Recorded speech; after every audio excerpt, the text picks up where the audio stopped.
Hello and welcome back to Pucks on the Patio, a video made from the fans for the fans. This will be episode 4. Today we're going to go over some things, but again, I'm Jay.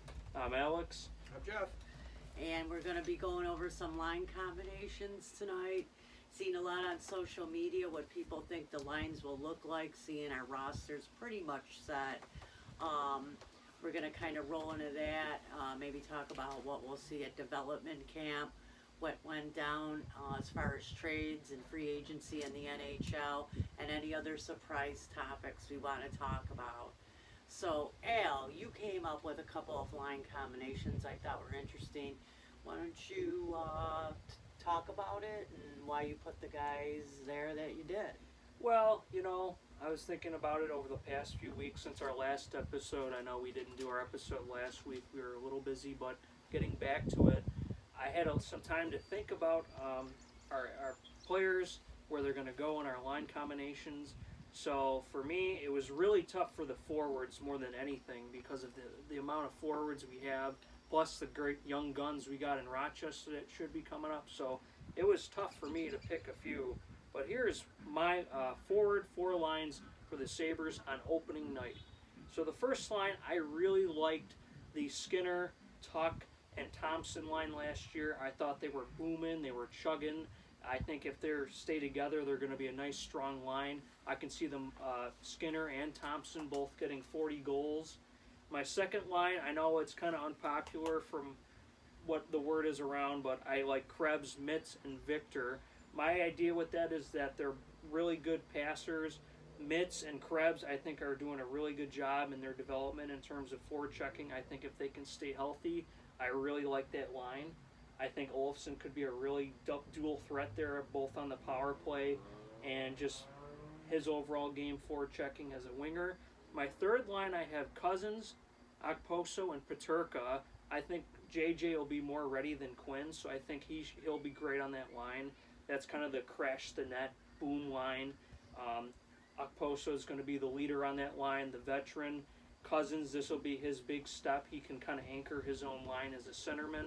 And hopefully if that line can generate some offense, give Peterka some skill and some speed to play with. With Cousins, 2 young guys and an old guy that know how to get it done. And then my fourth line is my forechecking line, my penalty killing line. There's some options I have for it. I have Asplund, Gergs, and Hinostroza. Vinny is back, of course, so I slotted him on the fourth line. Now, these lines can always change. People get hurt. You play against different teams. You might want to put maybe some more skill in or some more forechecking, some grinding. Yeah. So for extras, I have Bjork just because he's an extra forward. He has NHL experience. And I have Quinn. Now, Quinn, I kind of left out of my opening night roster just because I feel between the two, he's not going to be as ready as JJ just because of his game, where last year JJ kind of carried it. He played more of a full season where Quinn was hurt. He was sick. So I could see Quinn coming in maybe 10 games into the season, maybe just starting in Rochester just to kind of give that team a little bit of a push. Maybe someone comes out, maybe Asplund or Gergs, and you can see Quinn slide in. So that's just my lineup. Just throwing it out there for opening night. I definitely like your third line.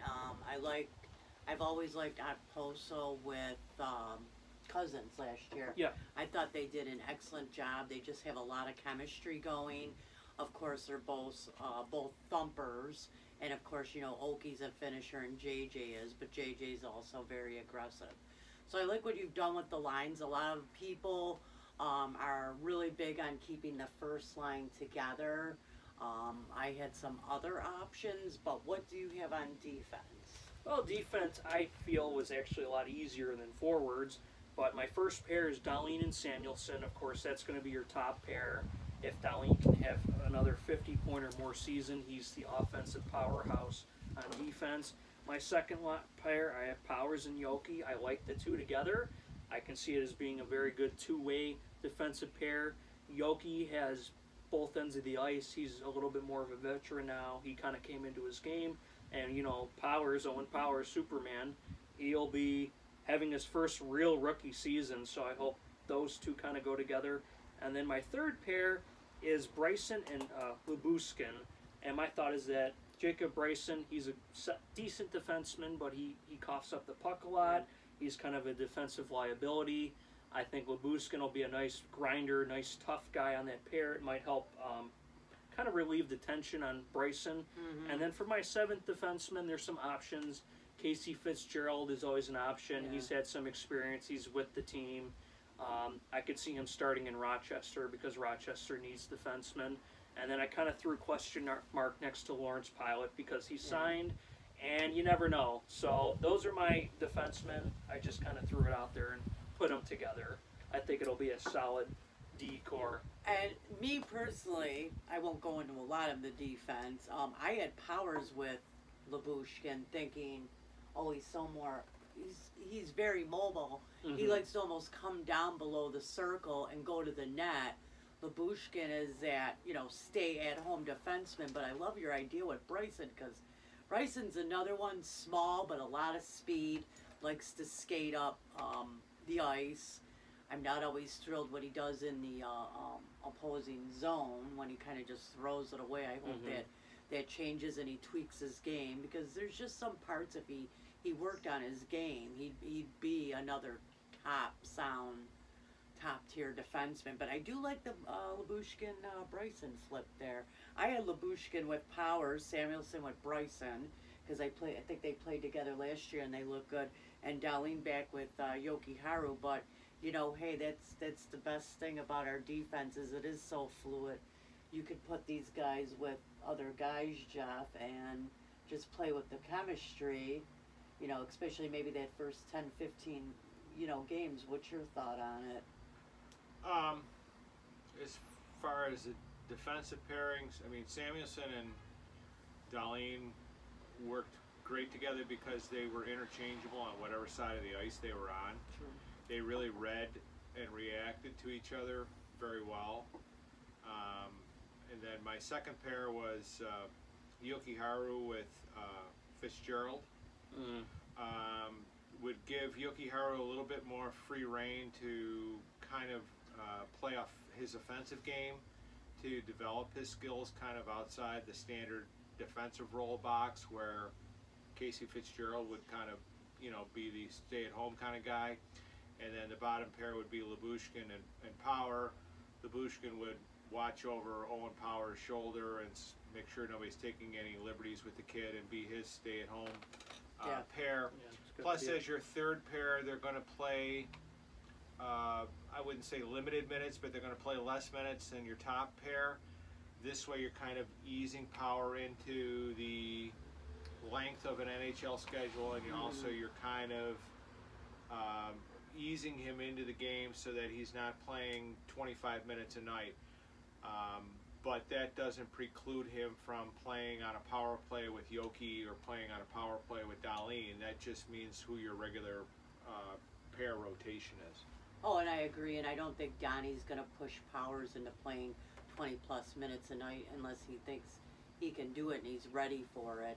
I could see him sitting every once in a while if he looks like he's struggling, with the NHL schedule. So obviously it's great to have that depth. I really thought they would go out and maybe sign somebody free agency, low cost, even if it was going to be Mark Pysek. Just somebody else with that experience, that veteran experience to plug in. But, on my forward lines, I had Skinner, Thompson, and Olofsson. Yeah, that's what I had. Basically on your top line, saying Skinner, Thompson work well together. They'd really like Thompson to be more able to distribute the puck a little bit more this year. That's something that they felt that statistically, as a top center, that's what he's missing, is the assist part. Not that he needs to change his game, but look for those options. Use your teammates a little bit more, and having two shooters on the wing is a big deal. And also, this is at the point in Olofsson's career where you have to, as an organization, make a decision that this guy is going to stay and he's going to be a successful winger and lead you, or he's, you can move on from that and change him out. Right. Second line was Middlestad centering Krebs and Tuck. Krebs being the great puck distributor, maybe can carry the puck a little bit more so that Mitzi's speed doesn't become an issue. And you've got Tuck there as a good shooter, and maybe really slotted in the lineup where he's not playing above his position on a first line. Yeah, he's more suited to be second line winger. Third line, Cousins centering Paterka and Quinn. The main idea being you've got a guy who's got some NHL experience in Cousins, and you've got your two up-and-coming young guys, and you're playing them on the third line. So they're going to get minutes. They're not going to play against the other team's top line. They're not going to be playing against their thumper line either. They're going to have a little bit more opportunity to kind of grow and flex and see where they're doing. And I'm saying this strictly from the standpoint of who's going to be there on opening night. Yes. And it's obviously there's some flexibility in there to say this guy's not getting it, or this guy's a liability, or this guy is actually playing way better than that and he can move up in the lineup. Fourth line, I'm not happy with it, and I'll take our conversation in another direction after that. But I have Gergensen centering Asplund and Oposo, kind of keeping Oposo's minutes down, so he's constantly has that fresh set of legs like he did last year. Asplund, good forechecker, hardworking. Basically the kind of line that you want to have to be your shutdown line, your penalty killing line.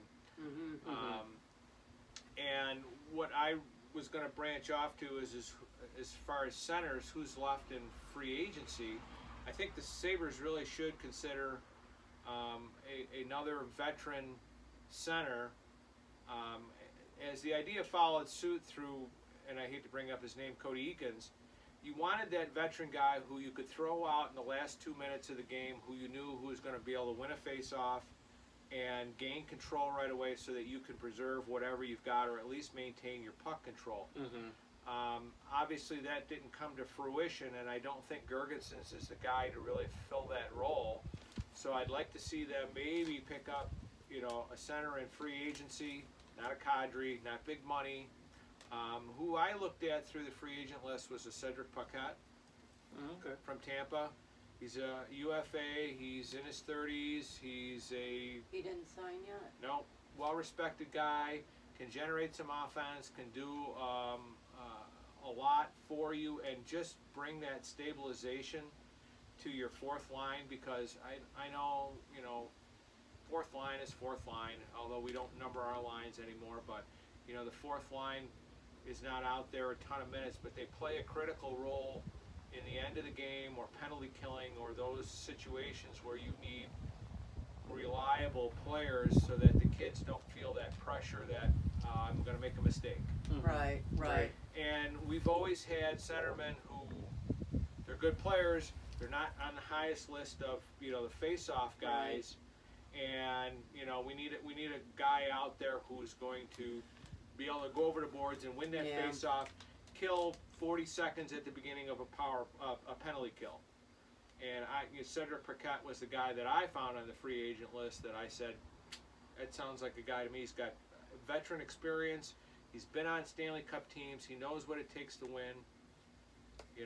Yeah, I don't know. I almost thought, and I'll go over my list quick. It's not much different from yours, but getting back to the centers, I didn't have Gergson as a center because he's not a natural center. I actually had him with Cousins and Okposo as a fourth grinding line, and actually Asplund with Vinny and Krebs.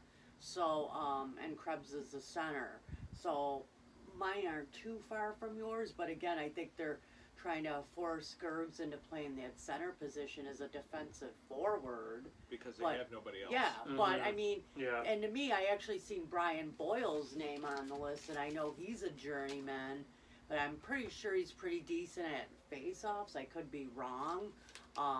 But again, I thought, Kevin Adams would have brought in that guy that didn't mind playing the limited minutes. Maybe he didn't have to play all, 82 games. But against some of the tougher teams, especially in the beginning, somebody you could roll out that wouldn't hurt you, like Paquette. chip in some goals and frankly keep them out of our net. So, that is a little bit of a concern. We'll see where it goes.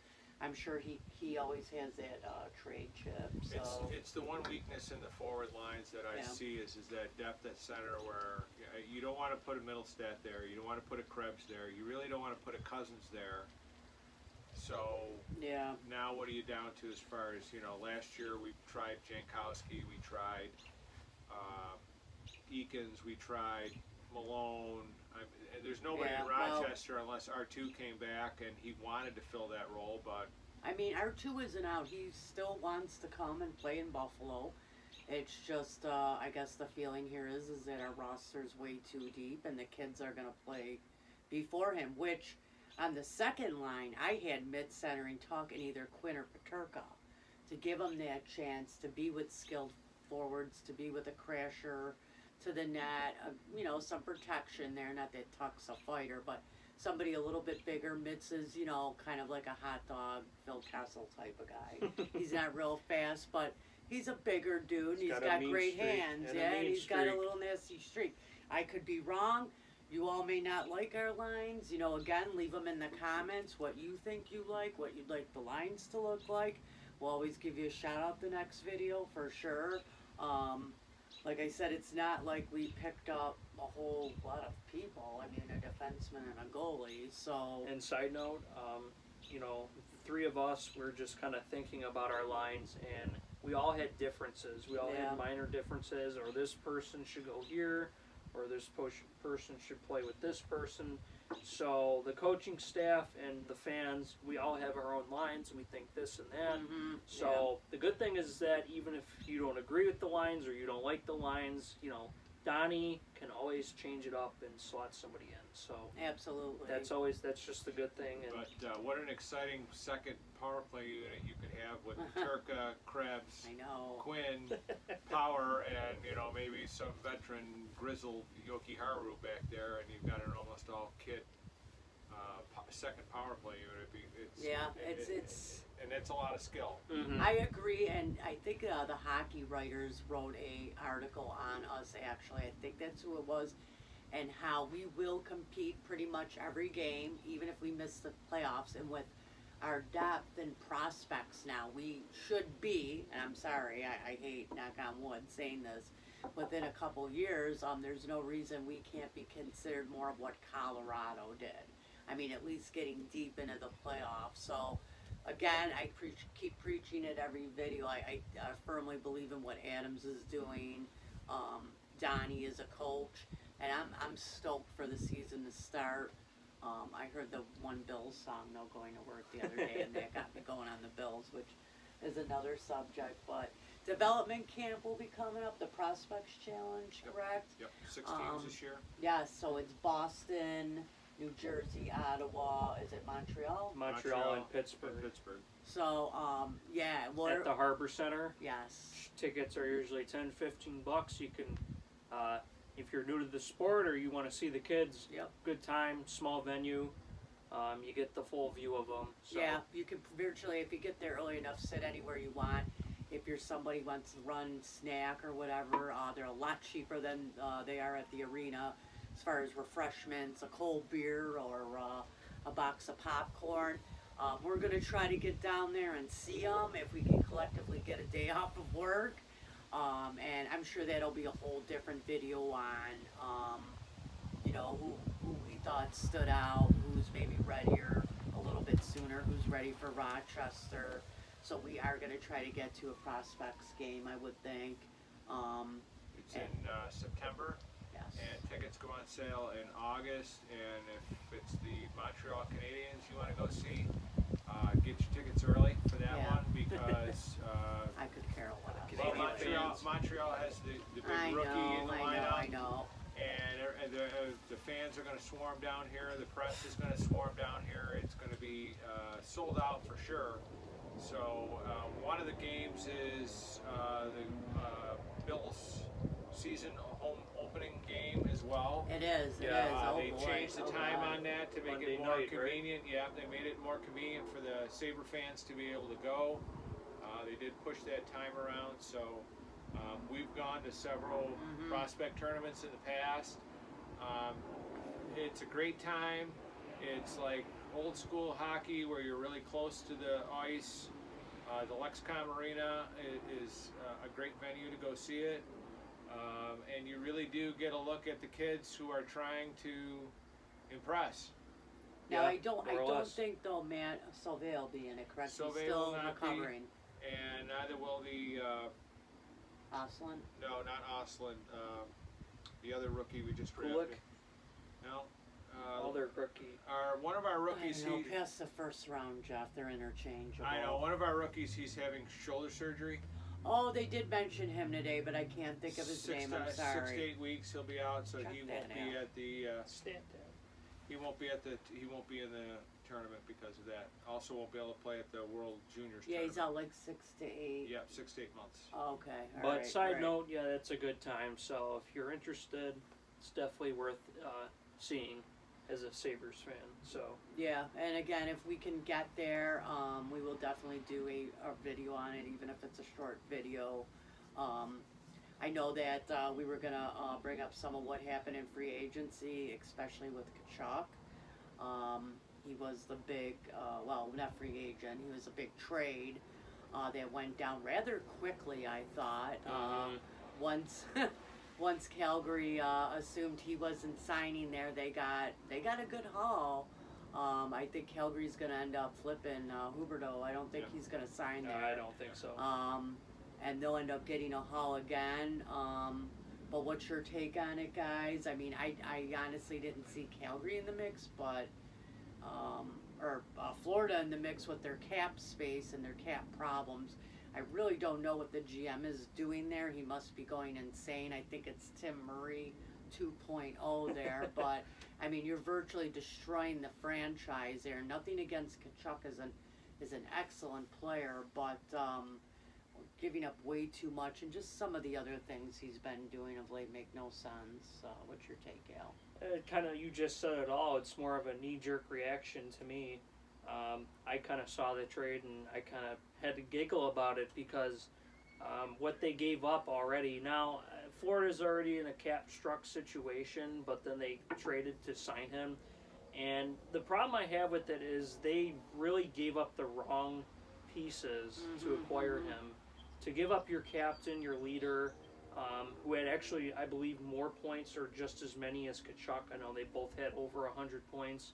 In Huberdeau, Uyghur, arguably their best defenseman that they should have been making an effort to sign, another first, and another prospect. They're really going to be stuck in the next couple of years when they have to sign pieces and they don't have the cap space and they can't rely on young talent coming in because now the Florida Panthers don't have a first-round pick until 2026. So that's a really long time for them. Counting this year, thank you, on the Sam Reinhart trade. That's 4 years going on that they're not going to be able to draft, to develop, and it's just going to kick them in the ass, pardon the language. And like you said, Calgary got a couple pieces. They're going to have at least out of it 2 to 3 good players, and when they flip Huberdeau, they're going to get even more in return. So that's my take. The trades that Florida's been doing, not to go on a rant, it's been really bad for them. They're a divisional team, so it's whatever. But all what they gave up for Claude Giroux, who's gone, for Ben Sherratt, who's gone, to play 20 games to get past the first round, just not good management. So. Yeah, to me, it's like they almost, I know they got past the first round, but they got into that second round, fell apart, and like Alex says, it's just a knee-jerk reaction, Jeff. It's panic mode, and maybe he's under pressure there, but you would have thought, well, we would think that when that happened to us, too, that somebody would intervene and go, whoa, what are you doing? And Huberdeau was a great leader there. I mean, I don't know if he was the captain. He certainly, I would think, was an assistant captain. Led them in over 100 points. I think he had 114. Yeah, 115 points. What are you thinking when you didn't retool the defense and maybe bring in some grit in those nasty players that would have helped you? To me, I honestly, I think Florida got worse. What's your take on it? I think it's funny because for so long other fans have watched the Sabre franchise basically be a dumpster fire and spin their wheels, and everybody goes, "Oh, your franchise is a joke." And now we get to be sitting on the other side of the fence watching other franchises go up in flames. I feel bad for the And nudge flames. yeah, I feel bad for the Calgary fans because you got Johnny Tavares there with Goudreau, and now you just lost your best young prospect, and the fact that you gave up that Florida gave you more pieces than we got for Jack Eichel for a player who's had a couple good seasons. Yes. It's kind of amazing. It's sad that players now can dictate where they're going to play or who they're going to play for, or but watching the first round, watching Florida play through, and Verhaeghe, who was on the third line, did a lot of the scoring for them. I mean, where was Barkov? Where was your leaders? Where were your goal scorers? If you think Tkachuk's going to be the replacement piece, I don't know. I mean, talk about salary cap issues. I'm sure a lot of the GMs expected the salary cap to kind of go up, but you got whacked by COVID. Hence the reason why Adams isn't out signing, Kadri at $9.5 million to come play here. You have to be cash conscious and protect your cap and develop your own players and then sign them. You lost a great player to Vegas in the expansion draft that you shouldn't have given up, and your franchise, Florida, you've been going downhill since then. So I don't see where either franchise has improved. And with Florida being in our conference, in our division, good for us. But again, it wouldn't be a trade that I would have made. No, absolutely not. And again, I feel bad for the Calgary fans because we've kind of been there in the Drury-Briere days, and really with Drury, when Johnny knew he wasn't going to sign there. I mean, I think he was on the fence, but he knew. He said I think he knew 2 days prior. He said it was up to the last day that he made his decision, which... what? That's a patch job for him and the fans. Yeah, I mean, honestly, Calgary, I think obviously you have more cap room somewhat. I mean, you got to sign Huberdeau to the year, but sometimes a subtraction is an addition. Johnny never showed up in the playoffs, and it's something even TSN, NHL Network always talked about. Yeah, he got over 100 points, but he was never there, and just because you're small doesn't mean you got to play small. The man never did play big in the playoffs, and I'm sorry, Columbus, you're welcome to him. I never wanted the Sabres to go after him, and when I seen the few fans that wanted us to, it made me puke in my friggin' mouth. I am not giving some little wimp $10 million a year to get bounced in the first round. Sorry. So I mean. But they traded a center for a winger too. Yeah, well. Which is a question. So now who's your number one center? Kadri is still out there talking about free agents. Kadri is still out there. I know somebody had mentioned, he'd be good for the Sabres short term. Yeah. You know what? I probably would take Kadri's nastiness here on a short-term deal for, 2-3 years, a 3-year deal if he wanted to sign it. I don't think it's going to happen. From what I've heard, he's linked to 2 teams now in the Kadri sweepstakes, Colorado and the Islanders. Yes. I don't know how long, I don't know how much money, but it would make sense because the Island hasn't done anything, and they're sitting on 11 and a half in cap space. I look forward to beating them again. So, I don't know. If I was Kadri, I'd probably sign back in Colorado. The real disappointment is watching Klingberg go to the Ducks for a year at $7 million. I would have signed him here for 3 years at $7 million. Yeah, I think, and again, I got a couple hits on. He's bad at defense. But, hey, I watched the guy in the playoffs. He moved the puck. He's not a bad defenseman. And I know he's getting older in a short-term deal. Now, maybe he didn't want to come to Buffalo. Maybe Adams didn't even offer him anything. Maybe Adams didn't want to give him I $7 did million. hear, though, on Hockey Buzz, sorry, I know but, half the time they're right. And they did say that Buffalo was one of the teams asking about him. Now, whether they went ahead and really did that or really put the screws on to pursue him. But I think like somebody like Lubushkin, they had tied down. You know, they knew what they were going after in the start of free agency. So, it will be interesting to know. I mean, is there a trade still coming? Is there another FA? Oh, Who knows? probably. You know. But if you look through your lineup and you're talking about Klingberg, Klingberg is better than Pilot. Klingberg is better than Bryson. Yes. Klingberg is better than Fitzgerald.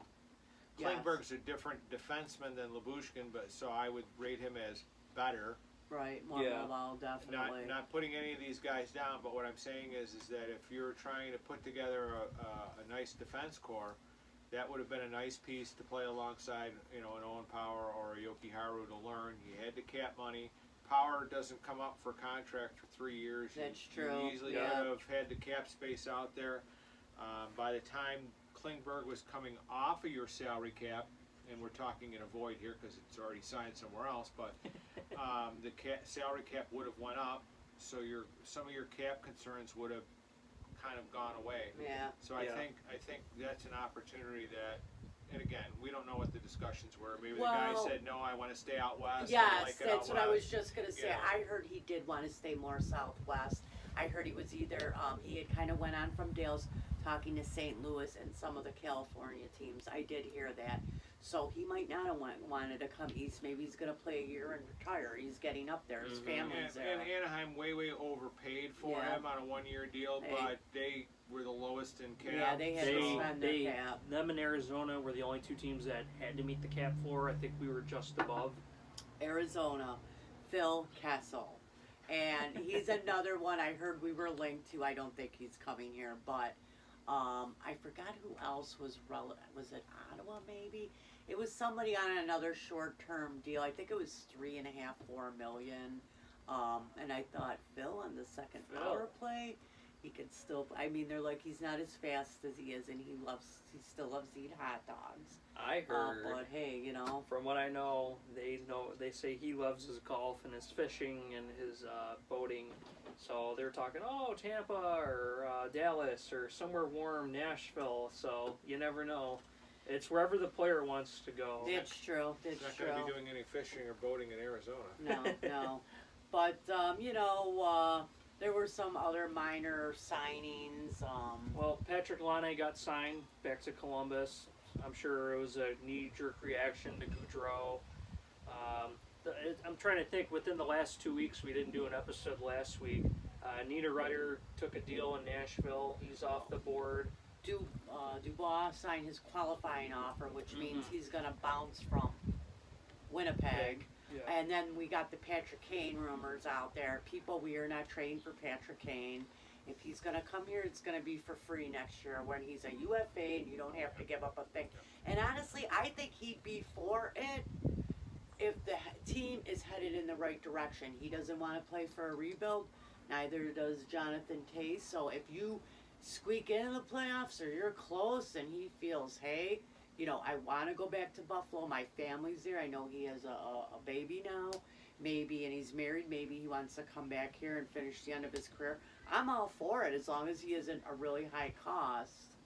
And I'm sure, I mean, he would be a wonderful mentor for like Paterka, Quinn, any of the young guys. I think I would just take his mentorship and his ability to put up huge points at what, 32, 33, and he's got to be one of the best, you know, American-born players yet. So, you know, but if I hear anybody else out there with a trade scenario for a 30-something-year-old UFA at the end of the year, I'm gonna get my mouth again. Chicago's going to want too much prospects because they're in a rebuild, and that's probably their most valuable piece they have left to trade.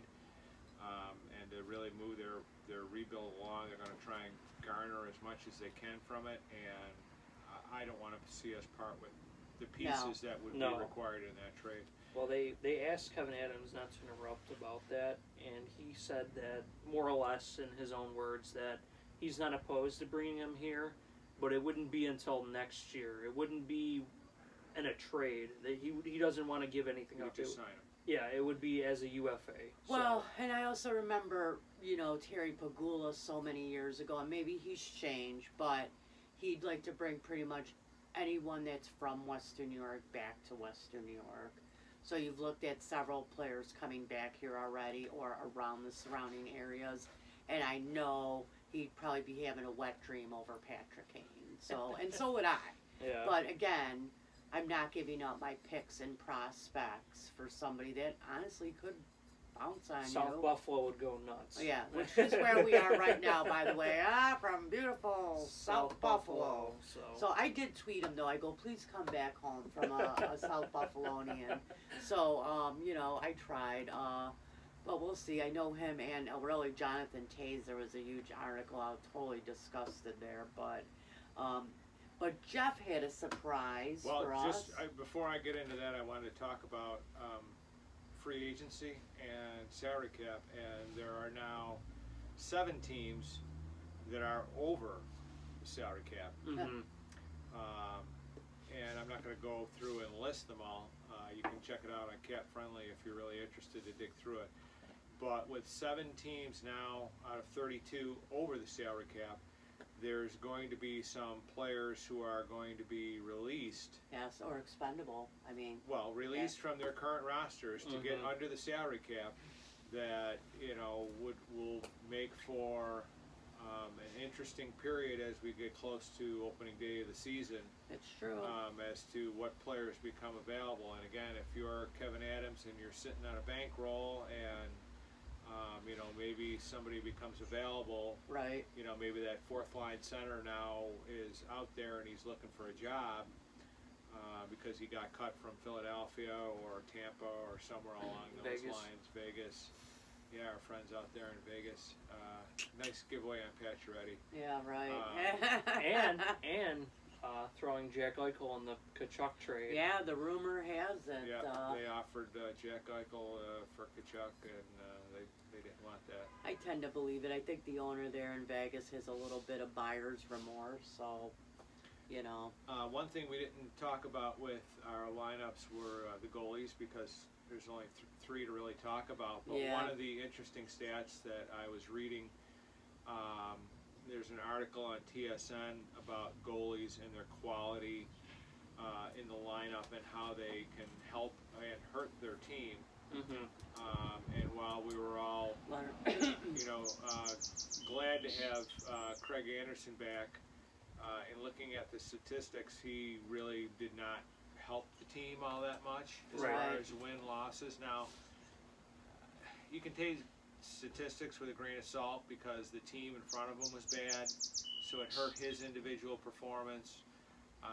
He had injury, so it's a tough read all the way around.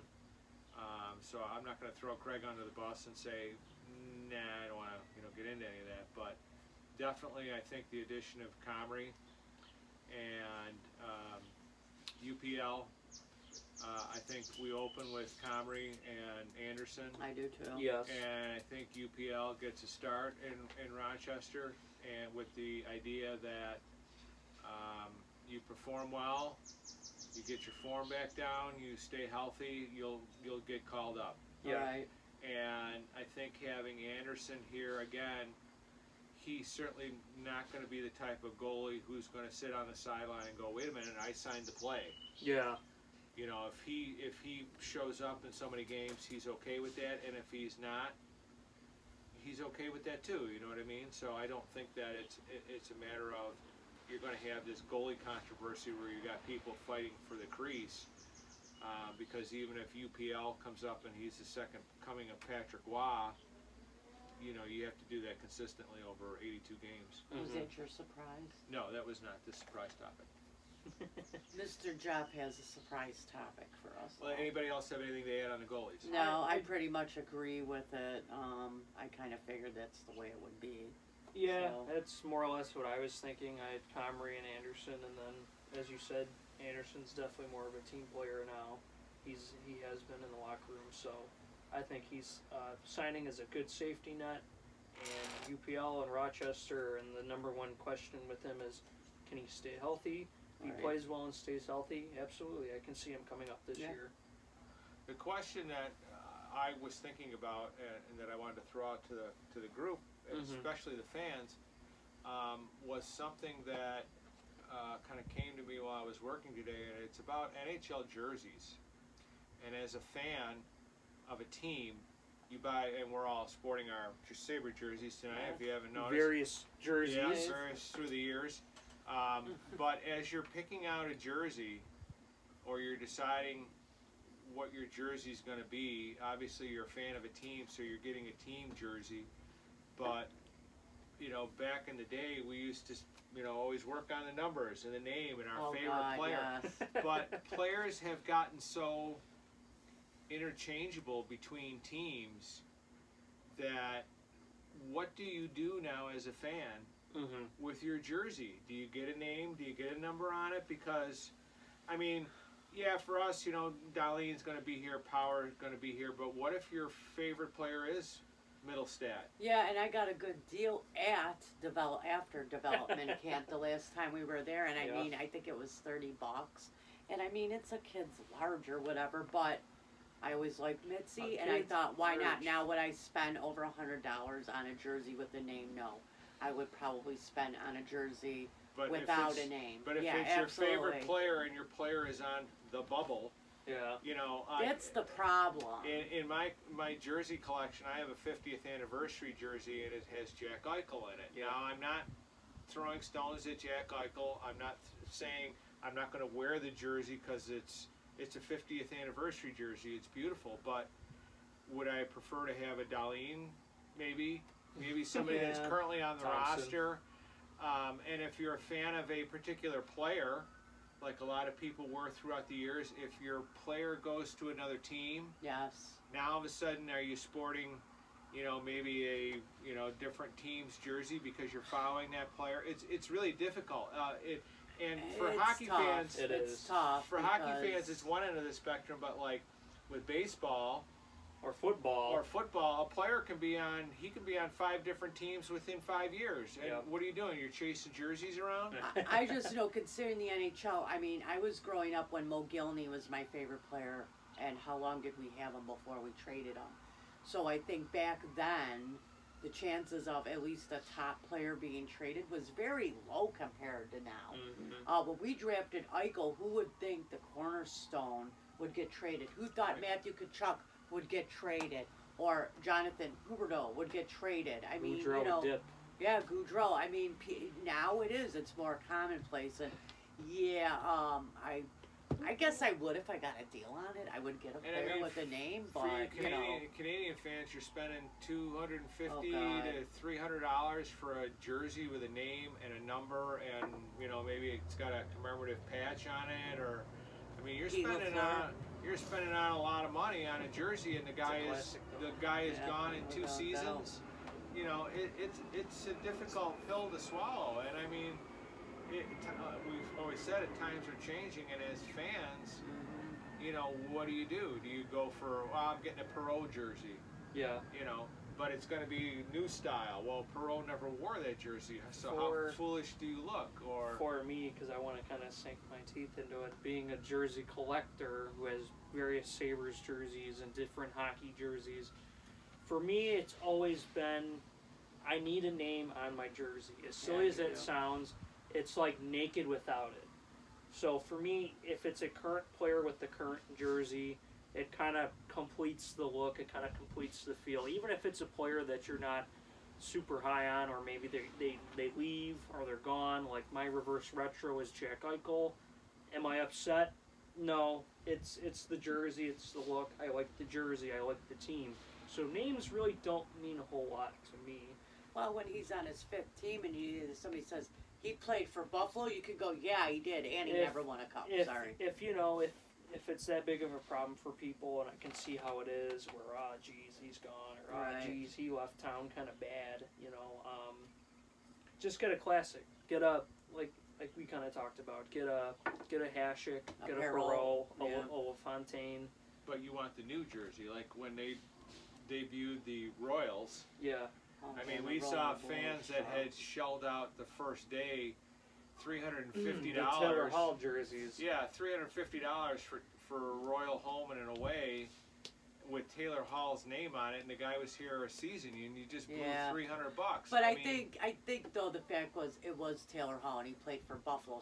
So some people will do it even knowing he's gonna bounce, just to have that player with your team. I hate to say it, you know But what I what mean? if you're- They think about it. Even if Carey Price came here for a season, you'd go, I might want to get one with Carey Price's name. But on a what if Buffalo your favorite Sabres player jersey. isn't a star?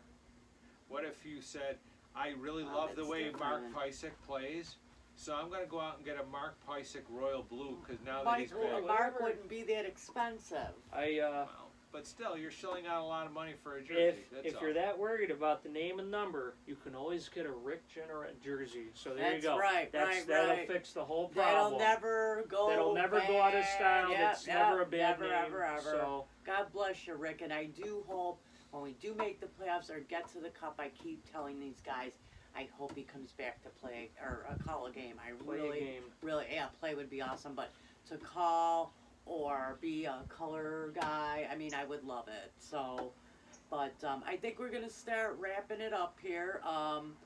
You know, we're probably gonna get into some Bills talk in the next coming weeks.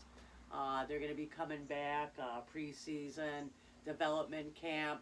Anything new going on in the NHL, we'll discuss it. Anything goes on. I was going to just mention it, but we'll save it for next week. Just with the Sabres camp, today was their first day. So as we get into next week, we'll start talking more about the Bills preseason, their roster, their depth. Who do you want to see? Who do you think is going to be the toughest team for them? So as we get into the next weeks, not that we're taking a break from hockey, but we'll start splitting our time between the other sports because, as we said, we do care about our other Buffalo teams as well. And I'm getting stoked for the Bills. So I heard that song on the radio, and oh my God. And thanks to our subscribers. Appreciate you subscribing. Viewers. And all of our viewers. Keep those comments coming. Keep the views coming. If you like the show, you like our discussions, tell a few friends if you have any, and you know, let's just keep this rolling. You know, we do it because we enjoy doing it, and you know, all of your input is a great motivation, so we appreciate all of that. Yeah, and if you guys have anything you want to hear us discuss, maybe other channels don't, or podcasts, you want us to do a discussion for a show on something, we're completely open-minded. Again, like Jeff says, we're fans like you, so this is from fans for fans, and we'd like your input, definitely. So, and if you know of anybody that would like to listen to it, you know, share it. That would be awesome. Let them know. Yeah.